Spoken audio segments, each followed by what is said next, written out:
Hi, I'm your host, Larissa Worstiak. Through this podcast, I aim to empower and inspire jewelry entrepreneurs and professionals so they can thrive while adding more beauty to the world. I'm passionate about digital marketing for jewelry brands, and I'm excited to share my passion with you. As we all know, jewelry is joy, so I'll gladly seize any opportunity to talk about it. This is episode 199, and today I'll be sharing an interview with the founder of an e-commerce marketing agency focused on helping its clients retain their customers without being overly dependent on quote-unquote broken online channels. He has a proven technique for you to reach your customers with a 100% open rate, with cost effectiveness, and without any distractions from things like ads and emails. He also doesn't rely on technology that you can't control. I'll share more about my guest in just a little bit, but here's a little preview of what we'll be discussing. How can e-commerce brands improve customer retention? What are some ways that e-commerce brands can measure and monitor customer retention? What's involved in your secret formula for boosting customer retention? Why is direct mail having a comeback now in 2022? What types of customers respond the best to direct mail, and more? But before we get to the solid gold of this episode, I'd like to take a moment to remind you that this podcast has both an audio and video component, so you can either listen on your favorite podcast platform or watch on YouTube by searching Joy Joya. I love creating this content as my act of service to you, my awesome listeners and viewers, and you can support the podcast for free by taking the time not only to subscribe, but also to leave a rating and review on Apple Podcasts, which helps other jewelry dreamers find it too. I want to read my favorite review of the week. Snapchatter457 says, Episode 148, Get Comfortable with Video Marketing for Jewelry, inspired me to create my first Instagram reel showing my whole self. First of all, that is awesome, and I'll link to that episode in the show notes. Second of all, thank you. I really appreciate that. If you leave a review, I might read it on a future podcast episode. Please let me know what you think about this episode or about any other major takeaways you've had recently. I'm so excited to announce that the Joy Joya podcast has its very first sponsor. After self-funding this podcast since 2018 when I launched it, I've now decided to seek outside sponsors to help me build the resources that I'll need to keep improving upon this podcast and making it better for you. I have big ideas, and those require funds and support. If you're interested in seeing the sales kit and learning more about how sponsorship can help you reach a dedicated niche audience of jewelry business owners and leaders, please email me Larissa, that's Laryssa, at joyjoya.com. This episode is sponsored by Chrismella, maker of the most secure earring back in the world. If you're not watching on YouTube, please visit the Joy Joya channel to see my demo of the only earring back that automatically fits, locks, and lifts all types of earrings. I am wearing them on my studs right now, and they are an absolute must for my jewelry wardrobe because I'm pretty hard on my jewelry, and they ensure that my earrings are not going to get lost or fall out. Have you been seeking unique gift with purchase ideas for your jewelry business, especially with the upcoming holidays? Are you hoping to increase your average order value? For any jewelry business that sells post earrings, Chrismella is a high quality solution that enables you to provide a better customer experience and instills confidence in your clientele. Mayumi Ishii, the exclusive US distributor of Chrismella, was even a past guest on the Joy Joya podcast in episode 71, if you'd like to check out her interview. Joy Joya listeners and viewers who are interested in learning more about partnering with Chrismella can email Mayumi at info@chrysme.la. Chrismella offers white labeling as well as wholesale opportunities. That's info@chrysme.la. LA. And please make sure to mention that you learn about Chris Mella through the Joy Joya podcast. In this segment of the podcast, I give out my Sparkle Award for the week. During this segment, I highlight a jewelry brand that's impressing me with their marketing. The Sparkle Award is also interactive, so you can visit sparkleaward.com to nominate a jewelry brand that's inspiring you these days, and I might feature your submission on a future podcast episode. So this article or this brand I learned about through CNET, and the title of the article was, "This Jewelry Store Lets You Order 3D Printed Samples Before You Buy." So this week's Sparkle Award goes to Jenny Wu, a Los Angeles-based jewelry designer that leverages her background in architecture to create complex designs for her products. Jenny Wu has a brand called Lace, and she prints the beautiful designs using selective laser sintering, or SLS, totally new to me. So using lasers, her team can melt a powder into a shape as well as print them in a wax that can be cast from silver, and the final product has different textures and grains. 3D printing jewelry is not a new concept, but I like what Jenny Wu is doing with her business model. For most jewelry brands, rings are actually the most returned item since people aren't sure of their ring size or how the ring will look on their hand. But Lace creates nylon versions of the most popular designs that customers can purchase for just $3 for one ring, and then the samples are sent to them in whatever size they want, and the customer can keep that sample no matter what. So thanks to this technology, customers can get a feel for how the ring fits and looks on their hand. They're lighter than a metal ring, but you can still get a sense for the fit and the overall style. It cuts back on expensive returns and ultimately improves the customer experience. As I mentioned, you can visit sparkleaward.com to nominate a jewelry brand that's inspiring you these days, and I might feature your submission on a future podcast episode. Let's discuss some recent news related to jewelry or marketing. Each week, I share my thoughts about 3 relevant articles, and you can get the links to these articles by checking out the show notes. The first article comes from In-Store Mag, and it's called "Here's Why Jewelry Retailers Should Care About Disney Plus and Netflix's Upcoming Ad-Supported Subscriptions." So maybe you've dabbled in social media advertising, or maybe you've tried Google AdWords. Perhaps you have an advertising budget. Maybe you haven't seen success from that and you're starting to wonder, like, can advertising work for me? I think what this article is really putting across is that the potential for advertising and ad formats are really about to change and potentially open up new opportunities for jewelry brands. So Disney Plus and Netflix are introducing ad-supported subscription options later this year, and advertisers are wondering, how much ad spend will shift from traditional cable to these streaming platforms, or even from other digital advertising initiatives? They will likely have shorter ad breaks since Disney Plus and Netflix would rely much less on ad revenue than, say, cable television. And since users of these platforms maintain accounts, the platforms would have access to different types of data, like what types of shows do they watch, what types of interests do they have.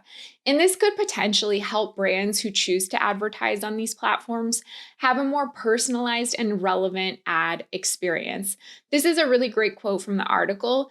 Changing advertising so that it allows more personable levels of engagement and/or introducing new products based on interests could usher in a whole new world of relevant and, dare I say, desired advertising. End quote. So the main takeaway of this article is that the world of advertising is really primed for change very soon.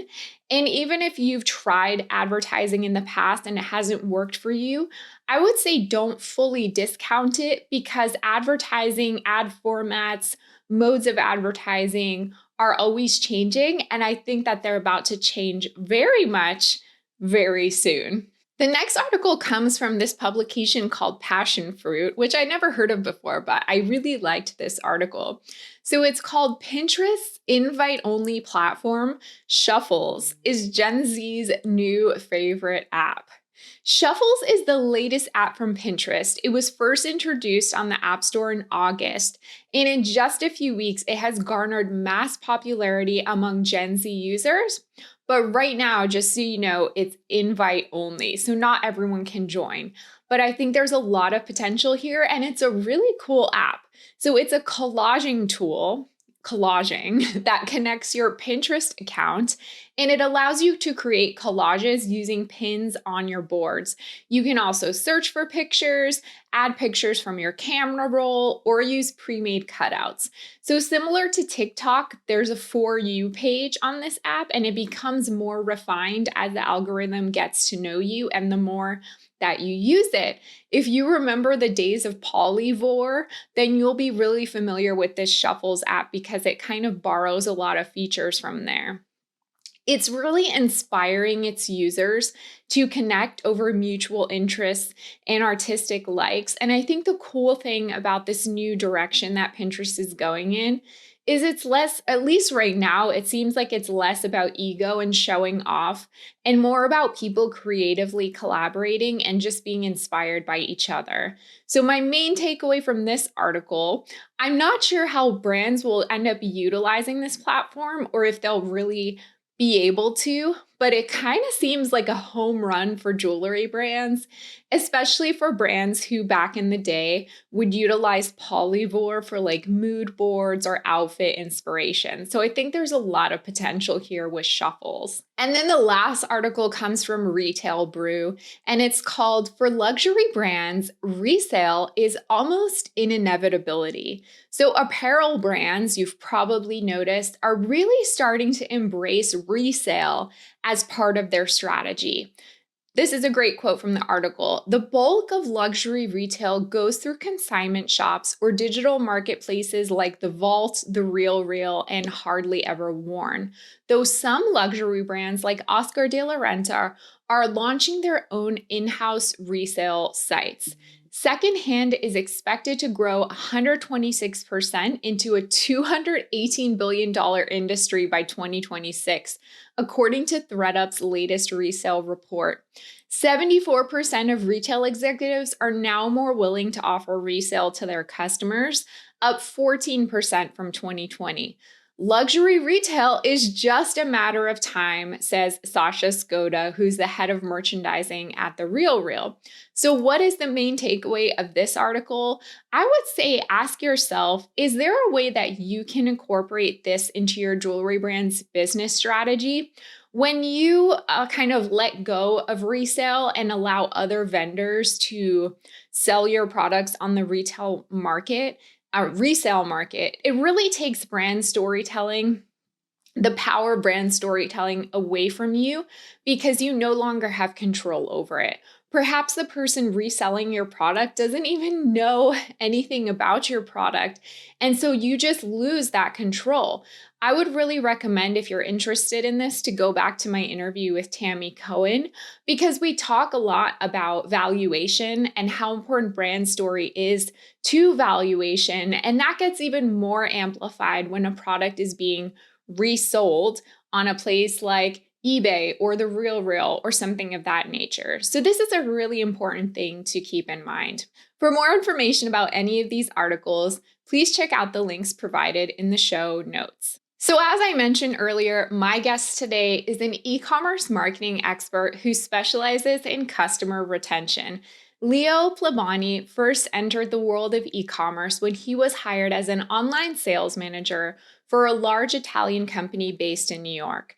From there, he transitioned to being a freelance consultant, managing and scaling e-commerce companies to seven-figure revenues. He loves the world of e-commerce and invests in it not only as an agency owner, but also an entrepreneur who has his own e-commerce projects. So he's out there in the field doing these things himself. His approach to e-commerce marketing is both innovative and a little bit old school, making it super unique.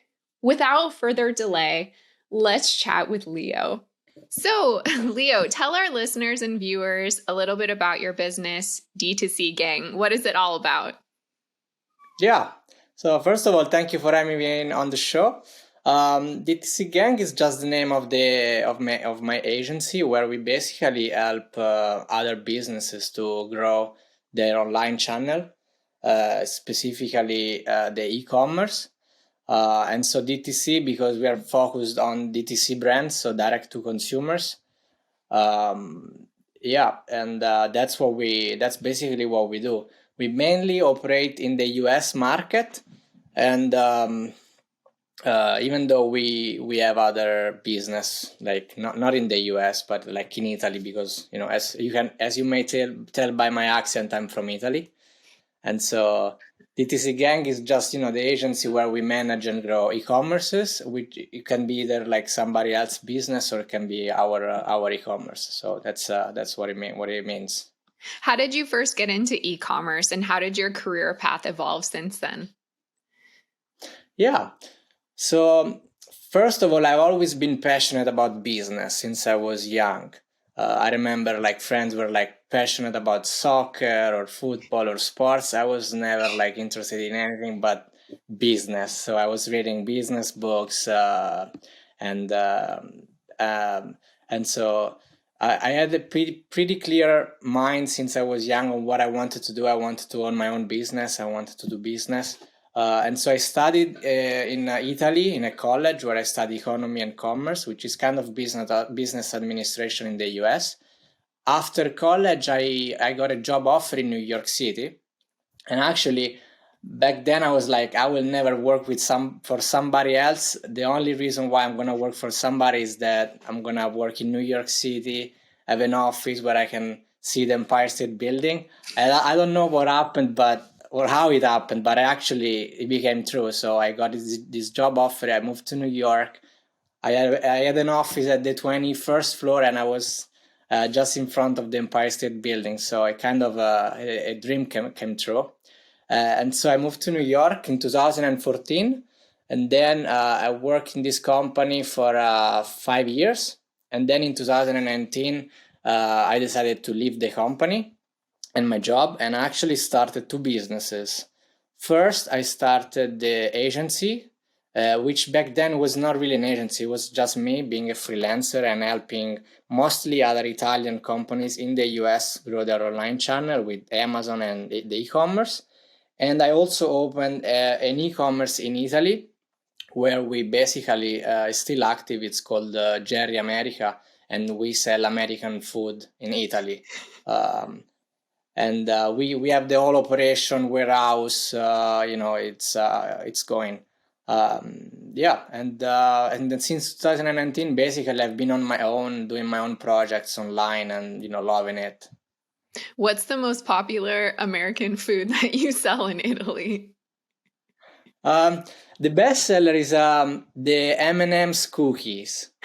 It's a cookie made with M&Ms. Yeah. And then I think like top five, I guess it's the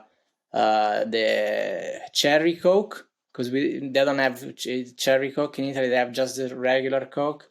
And then we sell also the fluff, the marshmallow cream. Uh-huh. It's a big seller. Yeah, those I think are the top three at least. Yeah. That's so interesting. Yeah, it's unique. It's unique. So your agency focuses a lot on customer retention in e-commerce, is that correct? Yeah, correct. I mean, the first clients that we got, we actually were doing everything for them. So we were doing the website, we were doing the customer acquisition with media buying, and email marketing and stuff.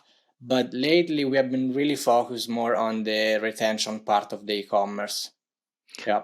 Why have you found that that's so important, and why have you like niched into that space? Yeah.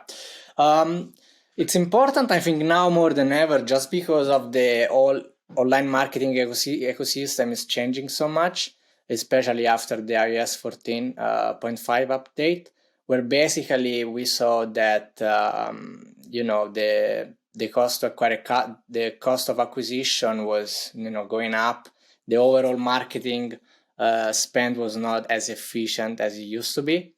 And so we had these e-commerces with big list of customers, past customers, And so we were like, okay, instead of focusing to acquire even more customers, like let's fix the retention first, because that's the lowest hanging fruit. Like we know those people are interested in about our brand, they know our products. So let's just fix the retention first.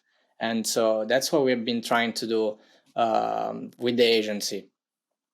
That makes so much sense. So, for an e-commerce brand that's already in existence and maybe they want to know how they can start focusing more on customer retention, what are some ways that they can be measuring and monitoring this key performance indicator? Yeah.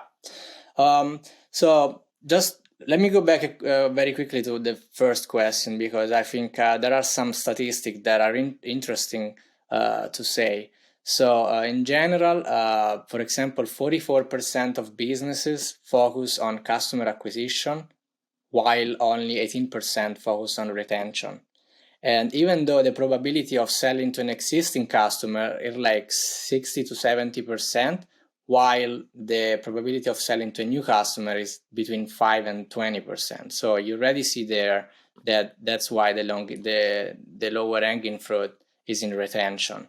And then the like 50% of existing customers are more likely to purchase a new products that the business launches. um, and also existing customers are 30% more likely to have a higher average order value. uh, so those are important metrics to keep in mind. And so in general, most businesses, they don't really make a lot of profit on the first sales. So the lifetime value of the client becomes very important to basically unleash the profit that the customer is gonna give you. So on how to measure retention, customer retention. So in general, usually the e-commerce platform that somebody uses, usually already have a system in place to measure those.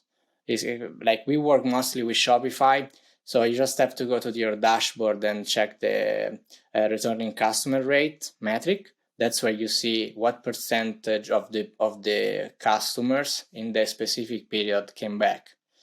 The formula is basically like if you look at a period, let's say you have 100 orders. If those 100 orders are made, let's say 30 customers have made those orders, and those 30 customers have made one or more order, that means that they are returning customers. So the customer retention rate in this case is 30%. However, you should not look only at the retention rate in percentage, but you should also look at the retention rate in absolute value. And this because let's say you do a promo next week, and so maybe you have a lot of customers, returning customers coming back. However, the retention rate is lower because you acquired a lot of new customers. So we always look both at the percentage and the absolute number, and we want to have the absolute numbers that grows, because if that grows, it means that you're doing the customer retention right. If the percentage grows, it can mean a lot of different things. It can mean that you're not acquiring new customers, and so from one side it's like, okay, the retention rate is growing, it's good, but it's actually not that good because you're not acquiring customers. So we always look at both numbers. Is there like a healthy average retention rate, or does it vary by industry? It does vary by industries, but if you look at an average, is usually around 20%. But you should look at your industry and see what it is in your industry.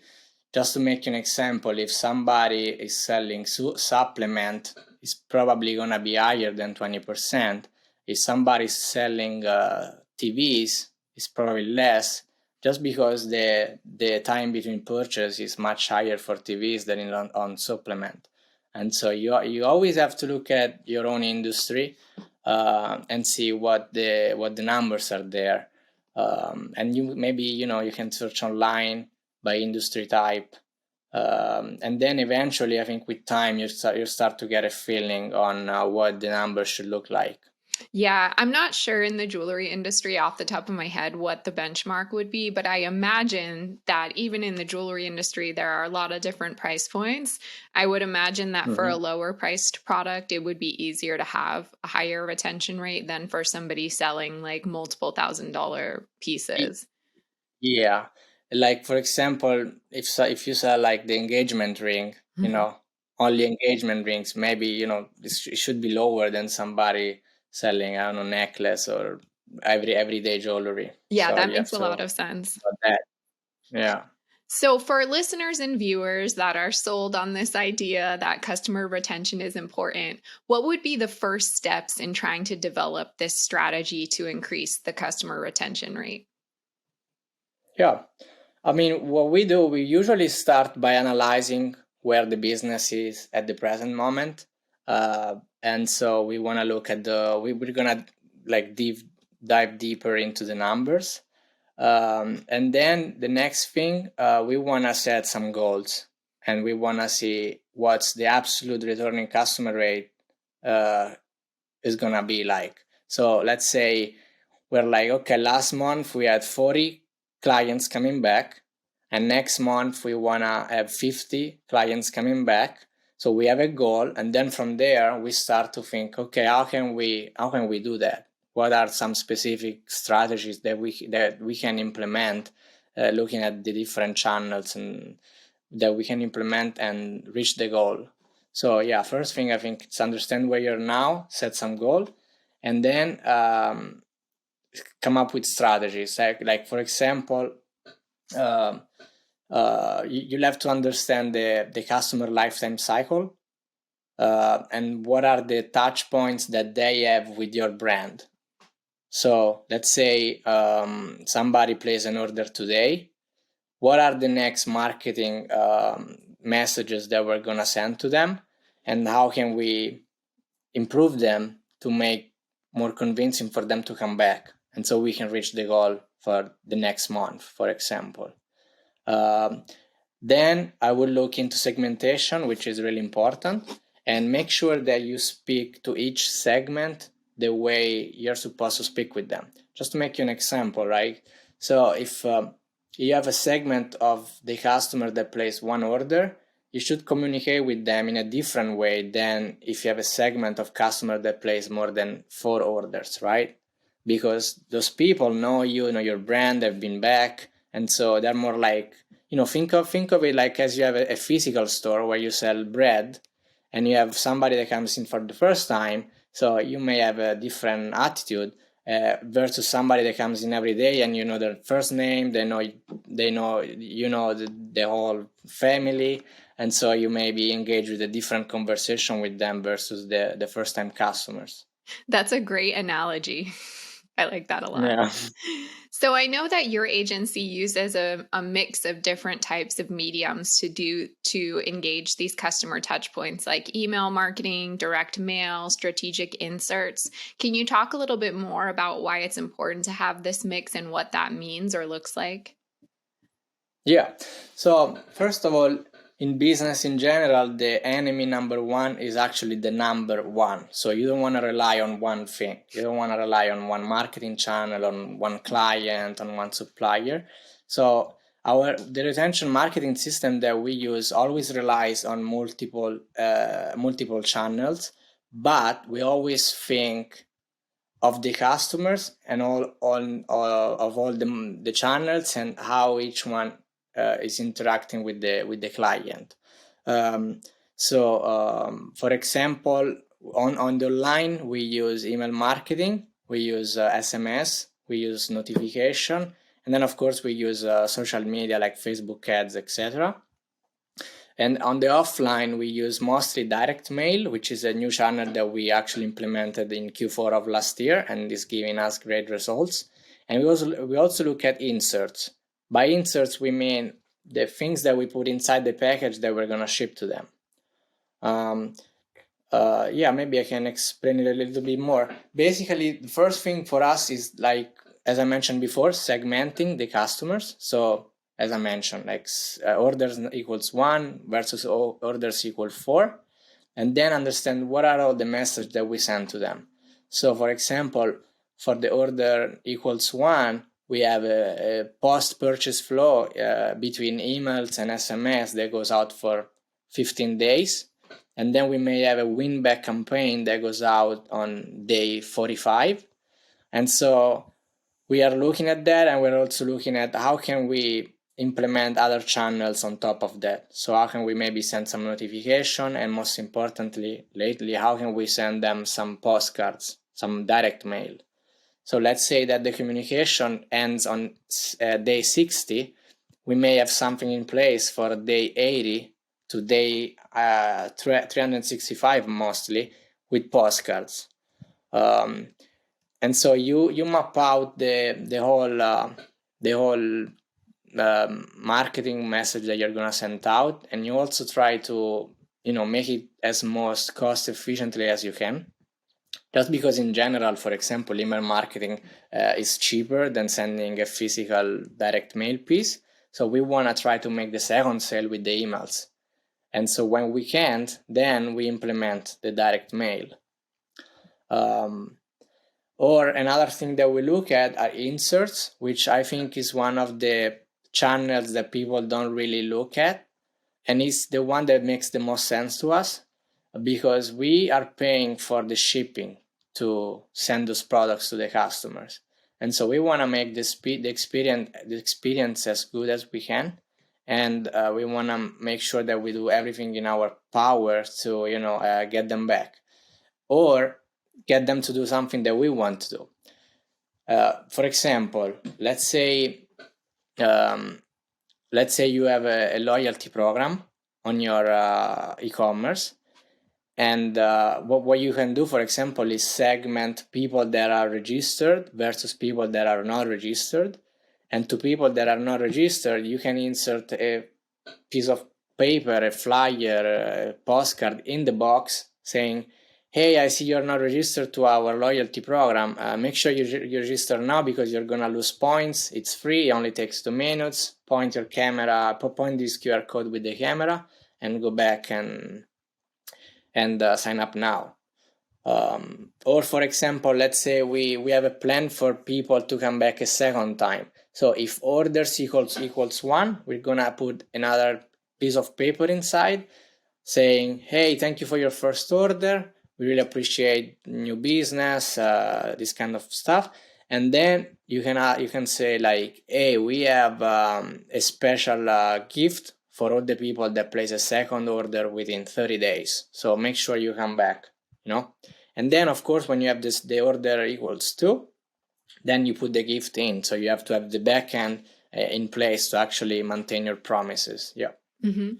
Those are all really great suggestions. I was just curious. I was thinking when you were talking, is there ever a point in a customer retention outreach where you kind of like give up? Like if someone is like just not ordering again, like when do you stop reaching out to them? I mean, eventually you don't really stop, because those people are going to be also in your email campaigns, and those can be seen also as a retention strategy. But in general, like the good thing about direct mail is that people can unsubscribe from direct mail, but they can really unsubscribe they can unsubscribe from email, but they can really unsubscribe for direct mail. So we have in place like a win-back campaign with a great offer at day 720 after the last purchase. So that means 2 years after, we're just going to send them a postcard with a great offer to get them back. And I think, that's probably like the last resort for our system, not considering the email campaigns that, that we still send. Sure. Unless they unsubscribe, of course, from email. Yeah, I mean, from emails, yes. But like, for example, another good thing that we're doing always with postcards is that we are, we're sending, for example, a campaign to people that have a birthday in the next 7 days. So they'll get a happy birthday postcards with a discount code or a promo or whatever you want to send.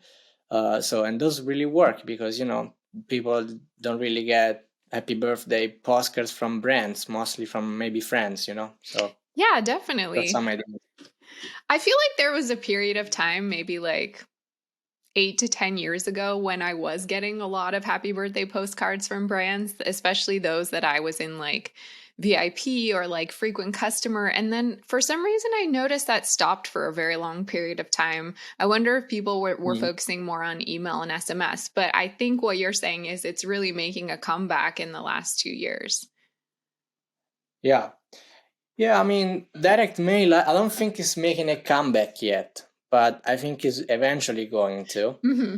Uh, just because, so far, what happened is that there used to be a lot of direct mail back in the 90s, 2000, and then online marketing came, and so big companies started to slowly switch budget from the offline to the online, and now we are at a point where the offline is kind of disappeared. It's not completely disappeared, but it's not what it used to be, and so um, I think there are very good opportunities for marketers now to jump on it for a couple of reasons that maybe I can explain a little bit later. But um, you uh, yeah, I don't think it's making a comeback yet, but I think I think it's going to happen eventually. Just Hmm. because brands are gonna start realizing, like, hey, people, we're paying for people to join our newsletter, but then they unsubscribe, but we paid for them to acquire the customers. So how can we do it? And that's how actually we came up with that. We had a very big list of past customers, like 2,000 plus customers that most of them didn't open the emails, didn't unsubscribe from the emails. And so I was like, okay, we can't really reach them online. I mean, we can try with custom audience on Facebook, etc., but they don't really have been working lately. So how can we communicate with them? And we're like, we have the address that we ship the products to, so we can send them some direct mail. And that's the test that we did, and the results came back and were really awesome. And so we decided to dive into direct mail. Yep. Yeah, that's fascinating.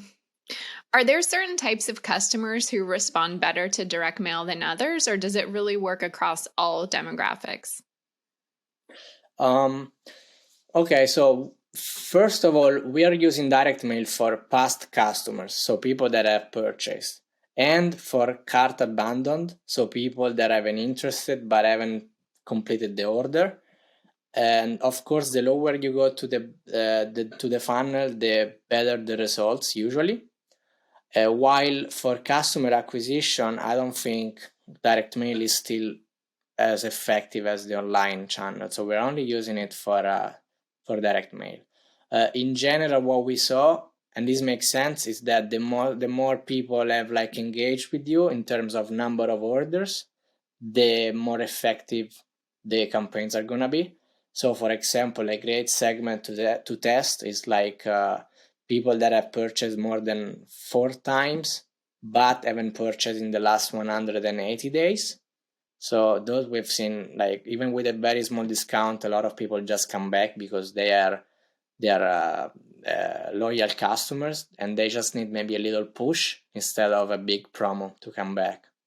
Yeah, that makes a lot of sense. So, in Hmm. case people are not convinced yet about direct mail, I know that Leo, you have some top reasons why brands today should be engaging in direct mail marketing. Can you tell us what they are? Yeah. So first of all, because you can reach your clients offline. So I mentioned this, right? If somebody unsubscribed from your email list, or if they don't open emails, they can be the best customers in the world. They're not gonna see your message, and so you can reach them offline with direct mail. Then another good reason is that you don't want to really rely on technology you can control. This means that if tomorrow your Facebook ad account gets banned, or if Gmail marks your email address as spam, there is really not much you can do. So you're relying on technology of other people that you don't control. While on direct mail, you're relying on the old USPS mail system that has been around for centuries, and it's very reliable, and so that's another reason. uh, Then the empty mailbox. So as you mentioned before, 10 years ago, you used to get a lot of direct mail pieces, and lately you're not getting as many. So that's an opportunity because, all these big companies, they're switching budget from the offline to the online. And so for us, smaller brands, it makes sense to do the opposite and get the attention that the direct mail piece can give you. Then you can avoid the online competition because customers are literally bombarded every day with the zillion ads and emails, and so distraction is just one scroll away. Instead, when they pick up your postcard and they read your offer, you have 100% of their attention. There is not another ad one scroll away. Then it's cheap and scalable. So with just a few cents per piece, you can really send a lot of basically postcards to clients, and you can in a way that you wouldn't be able to reach them otherwise. So it's scalable and it's cheap. Then you have a 100% open rate. So if you're doing email marketing, right, if you like, the average is 24-25% open rate. So what happens to these other people that are not opening? Nothing. They're just not getting your message. However, when you send a postcard to them, the open rate is virtually 100% because they're gonna get it. They're gonna maybe look at it and say, okay, I'm not interested, but they're gonna open it. They're gonna read it. Okay. And then it's up to you to make it the headline, the offer, these kind of things inviting enough for them to move on with your request. Then another good reason is the rising of the CPM cost versus the mailing cost. So yeah, if you've been in the online marketing long enough, you've seen that every year, no matter what, the CPM has been going up, right? While the postage has still been going up, but not as much. And then the other thing is that what happens if on Black Friday, for example, your CPM goes up to 100%? There is nothing you can do about that. It's not in your control. While the mailing cost, even during Black Friday, is gonna be the same. So you don't have that problem. Then another good reason is that you stay top of mind for longer. So statistically, a piece of direct mail will stay within your customer physical space, let's say the kitchen table or the counter, for 7 days before getting discarded. So this means that every time they see that piece of postcard, that piece of direct mail, they'll think of you. Instead, when they see an ad on Facebook, I wouldn't be surprised if they're gonna just forget after like two scrolls. So you stay top of mind longer. Then another reason is that you're standing out. Because, for example, I don't think a lot of other DTC commerce brands are doing postcard marketing, right? Direct mail marketing. So the mailbox is going to be emptier, and so you're going to stand out. Then another reason is that you're going to have a personalized experience. Because, for example, you can add custom fields in the design of the postcard. And you can, add the first name. So, for example, hey Frank, I've seen you haven't come back in a long time. Here is a discount. So you can add the personalized touch. Then another good reason is that spam law don't apply. So that means that there is not a restriction of sending postcard because the can spam law only applies to emails. So that means that your customer is going to see your direct mail no matter what. And then the good last reason is the technology advance. So for example, now you can send handwritten postcards, which they work very well.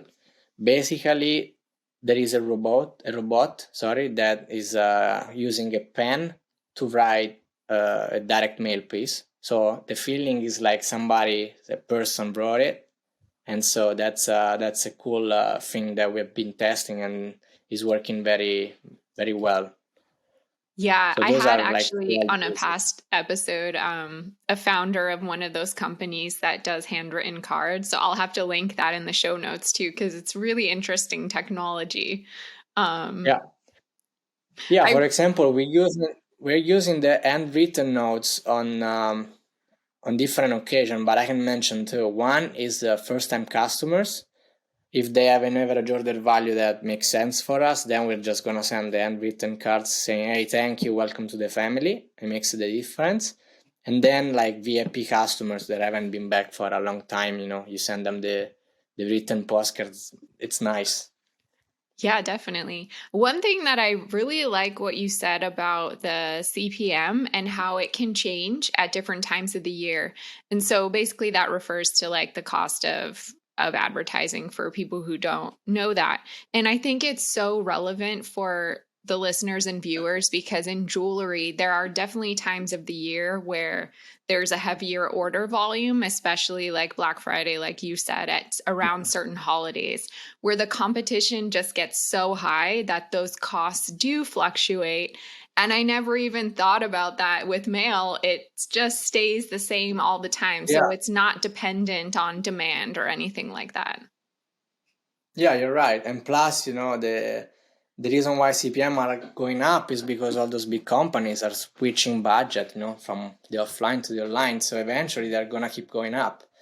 And then, yeah, and with Postcard, you just pay for the mailing cost, and that's it. It doesn't matter if it's Christmas or Black Friday. The cost is the same. So it makes a lot of sense. Yeah, that's a great point. So, what are some of your Mm. favorite tools and resources that you're using for direct mail? Can you recommend anything? Yeah, so we are premium partner with Postpilot. Okay. Postpilot, think of it as a Klaviyo or MailChimp for direct mail. And so it's a platform where you connect your Shopify stores and you are able to create designs to add custom fields. So, for example, the first name that I was mentioned before, and they will just you can just click send campaign and they will take care of everything. You can also create the automatic campaigns, so more like flows. So, for example, if the orders equals one and has been more than 180 days, send this offer. So it's an automatic flow. And so yeah, we are partnered with them, and we also have a very nice promo for people that want to give it a shot. So we can offer 1,000 free postcards, and then we can also help with understanding the offer, the segment, the design, this kind of part. So yeah, we use Postpilot. Great. How would they be able to take advantage of the offer? I can send you the link to share below, Perfect.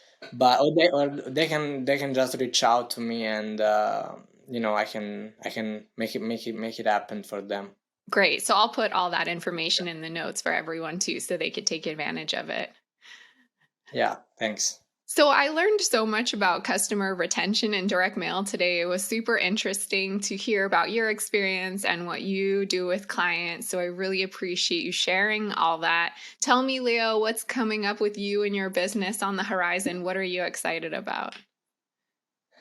Yeah, so we have been focusing on three different aspects. First one is continuing to support other businesses with the agency. So help them improve the retention and help them improve the overall e-commerce performance.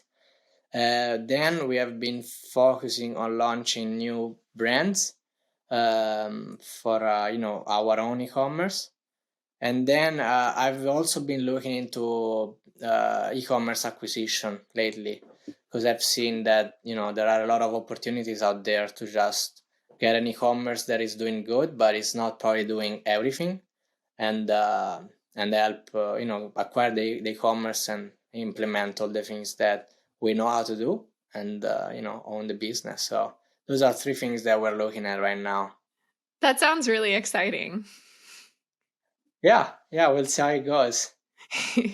Well, thanks, Leo. I so appreciate your time. It was great to have you as a guest. Well, thank you for the opportunity. It was a pleasure. What did you think of my interview with Leo? To learn more about his agency, visit dtcgang.com. Also, in the show notes, I'll put the referral link to Postpilot so you can get a discount on sending your own postcard campaigns. And I'll put additional links for you to contact and get in touch with and connect with Leo. You can always email me, Larissa, that's LARYSSA at joyjoya.com. If you love this podcast, please share it with a friend who'd appreciate it. And don't forget to subscribe as well as leave a review on Apple Podcasts. To purchase a signed copy of my book, Jewelry Marketing Joy, visit joyjoya.com/book for more information.